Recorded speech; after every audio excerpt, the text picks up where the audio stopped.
Everyone, आज हम chemical kinetics और उसके बेसिक कंसेप्ट्स के बारे में पढ़ेंगे।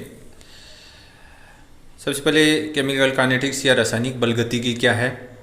तो रासायनिक बलगति में क्या है, भौतिक विज्ञान की वह शाखा है जिसमें अभिक्रिया के वेग, उसकी मैकेनिज्म यानी क्रियाविधि और वेग को प्रभावित करने वाले समस्त कारकों का अध्ययन किया जाता है। फिर अभिक्रिया का वेग। अभिक्रिया का वेग अर्थात इकाई समय में सांद्रता में कितना परिवर्तन होता है, उत्पाद या अभिकारक की सांद्रता में इकाई समय में कितना परिवर्तन होता है, या अभिकारक या उत्पाद की सांद्रता में परिवर्तन की दर है, वो अभिक्रिया का वेग है। तो हम जैसे फर्स्ट इस ग्राफ में देखते हैं तो क्या होता है कि जो रिएक्टेंट्स हैं, रिएक्टेंट्स की सांद्रता लगातार घट रही है और प्रोडक्ट्स की बढ़ रही है। लेकिन हम देखते हैं जैसे जैसे अभिक्रिया बढ़ती है, प्रारंभ में क्या होता है, रिएक्टेंट्स की सांद्रता तीव्रता से घटती है, फिर लगभग क्या है स्थिर हो जाएगी, थोड़ी मतलब धीरे धीरे घटेगी, फिर लगभग स्थिर हो जाएगी। तो इसके कारण क्या होता है, अभिक्रिया का जो वेग है वो प्रारंभ में क्या है, तीव्रता से घटेगा। क्यों घटेगा? क्योंकि द्रव्य अनुपाती क्रिया नियम के अनुसार क्या होता है कि जो अभिक्रिया की गति है या अभिक्रिया का वेग है वो अभिकारकों की सांद्रता पर निर्भर करता है। तो प्रारंभ में सांद्रता अधिक होती है, इस कारण से अभिक्रिया का वेग अधिक होता है। लेकिन अभिकारकों की सांद्रता फिर क्या है, धीरे धीरे पहले तीव्रता से घटती है, इसलिए वेग भी तीव्रता से घटेगा। फिर अभिकारक की जो सांद्रता है वो धीरे धीरे घटती है, इसलिए वेग कम हो जाता है। और फिर क्या है, इस कारण से वेग धीरे धीरे घटेगा और फिर उपेक्षणीय हो जाता है, नेग्लिजिबल हो जाता है, परंतु शून्य कभी नहीं होता, अर्थात अभिक्रिया चलती ही रहती है। इस कारण से हम जो अभिक्रिया का वेग, सामान्यतः जो अभिक्रिया का वेग कहते हैं, क्योंकि अभिक्रिया का वेग स्थिर नहीं है, वो चेंज होता रहता है, इसलिए हम जनरली जो अभिक्रिया का वेग कहते हैं तो वो उसके औसत वेग से संबंधित होता है। और हम किसी पर्टिकुलर टाइम पर यदि अभिक्रिया का वेग ज्ञात करना चाहें तो ये जो कंसंट्रेशन और टाइम का जो ग्राफ है उस पर जो स्पर्श रेखा खींचेंगे और स्पर्श रेखा खींचेंगे तो उसकी जो टेंजेंट या जो ढाल होगी वो अभिक्रिया के वेग को, तात्क्षणिक वेग को प्रदर्शित करेगी। किसी अभिकारक या उत्पाद की सांद्रता यदि मान लो अल्प समय डेल्टा टी है और उसमें उसकी सांद्रता में उत्पाद या अभिकारक की सांद्रता में जो परिवर्तन होता है वो डेल्टा सी है, तो इस अभिक्रिया का औसत वेग है वो delta C upon delta T होगा। प्लस माइनस डिपेंड करेगा, यदि अभिकारक है तो माइनस रहेगा और प्रोडक्ट है या उत्पाद है तो प्लस रहेगा, यानी कि रिएक्टेंट के लिए माइनस नेगेटिव और प्रोडक्ट के लिए पॉजिटिव। तो अभिकारक की सांद्रता में परिवर्तन के लिए जो ऋणात्मक तथा उत्पाद की सांद्रता में परिवर्तन के लिए धनात्मक चिन्ह काम में लेंगे। अब जैसे मान लो कोई अभिक्रिया है, ए रिएक्टेंट है, वो प्रोडक्ट में चेंज हो रहा है, तो क्या होता है कि हम इसके लिए अभिक्रिया का वेग, रेट ऑफ द रिएक्शन क्या लिखेंगे, तो अभी ए की सांद्रता में परिवर्तन यानी कि change in the concentration of reactant A divided by taken time, तो ये हो जाएगा माइनस डेल्टा ए, जैसे bracket A means concentration of A यानी कि सांद्रता, ए की सांद्रता, तो यहाँ माइनस डेल्टा ए की सांद्रता अपॉन डेल्टा टी।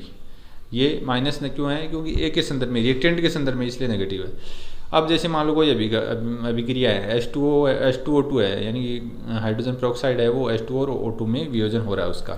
तो इसके लिए यदि हम अभिक्रिया का औसत वेग लिखना चाहिए तो डेल्टा H2O2 की सांद्रता अपॉन डेल्टा टी यानी कि परिवर्तन में लगा समय।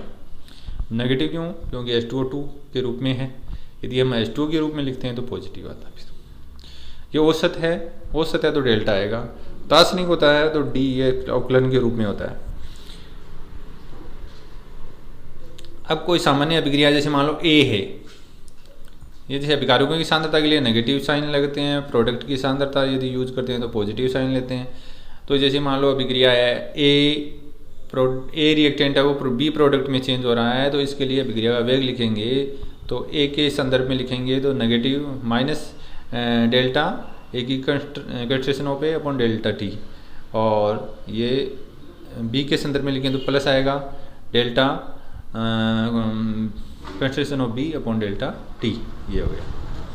अब नेक्स्ट, तो अभिक्रिया का औसत वेग को वास्तविक वेग नहीं मान सकते, क्योंकि अभिक्रिया का वेग है वो मैंने बता दिया प्रति क्षण बदलता रहता है, क्योंकि प्रारंभ में अभिक्रिया का वेग, अभिक्रिया फास्ट होती है, बाद में धीरे धीरे स्लो होती जाती है, इसलिए वेग घटता जाता है। तो मैंने बताया था कि जो अभिक्रिया का तात्क्षणिक वेग है वो उस जो कंसंट्रेशन और टाइम यानी कि सांद्रता और समय के जो बीच में जो ग्राफ है उसकी ढाल, जो उसकी स्पर्श रेखा होती है, उसकी स्लोप है, वो तात्क्षणिक वेग को रिप्रेजेंट करती है। तो औसत वेग तो delta C upon delta T होता है, उसकी लिमिटिंग वैल्यू यानी कि ये मान लो ये परिवर्तन बहुत शून्य की तरफ हो, तब क्या होता है कि ये अवकलन D C upon D T में चेंज हो जाता है और ये तात्क्षणिक परिवर्तन वेग को रिप्रेजेंट करता है। अब कोई सामान्य अभिक्रिया है, उसके लिए जैसे ए से बी में ए रिएक्टेंट है वो बी में चेंज हो रहा है, तो अभिक्रिया का वेग तो आपको पता है रिएक्टेंट्स के लिए माइनस आएगा, फिर डी ए की सांद्रता अपॉन डी टी, और जैसे यहाँ पहले कि हमने क्या किया था औसत वेग निकाल रहे तो डेल्टा कर रहे थे, और उसकी जगह हमने डी यहाँ अवकलन या डी यूज में ले लिया है, तो अवकलन किया है यहाँ D B upon D T, या हम ब्रैकेट नहीं लगाते हैं तो फिर C A means concentration of A की सांद्रता, और C B means concentration of B की सांद्रता कंसंट्रेशन ऑफ बी। तो यहाँ प्रोडक्ट है तो पॉजिटिव, रिएक्टेंट है नेगेटिव। क्योंकि रिएक्टेंट के लिए नेगेटिव इसलिए लेते हैं क्योंकि रिएक्टेंट है वो रिएक्टेंट की सांद्रता में तो कमी आ रही है जबकि अभिक्रिया का वेग बढ़ रहा है, तो वो इसलिए ये नेगेटिव आता है। अब कोई अभिक्रिया है जिसमें ए है उससे 2b बन रहे हैं, तो अब इसके लिए अभिक्रिया का वेग कैसे लिखेंगे, तो आपको जितनी भी ये जो स्टोकियोमेट्रिक कोफिशिएंट है यानी कि रस समीकरणमिति गुणांक है वो डिवाइड में आएगा, वो हर के रूप में आएगा, डिनोमिनेटर में होगा। तो यहाँ ए के लिए लिखेंगे तो वही आएगा minus D C upon D T अभिक्रिया वेग आ जाएगा।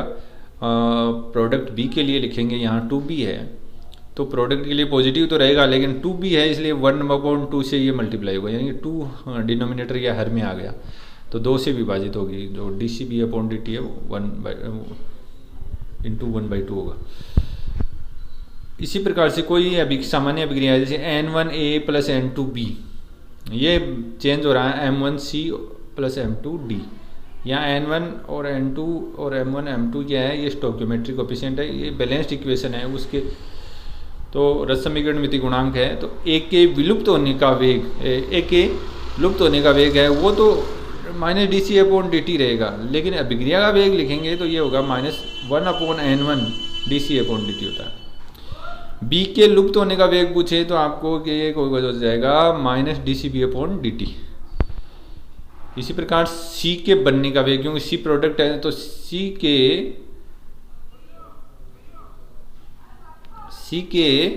बनने का वेग, सॉरी यहाँ जो है वो सी के बनने का वेग डी सी सी अपॉन डी टी होता है, वहाँ 1/M1 नहीं आएगा, ये अभिक्रिया के वेग में आएगा।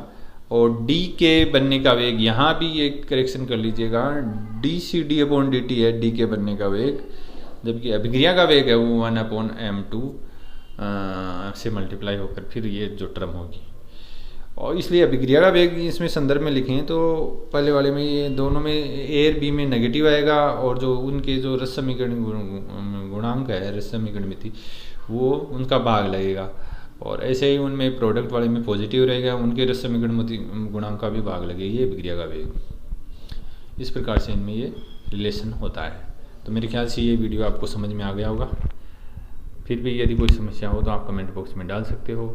वीडियो को लाइक करें, और जिन्होंने अभी तक सब्सक्राइब नहीं किया सब्सक्राइब करें। धन्यवाद।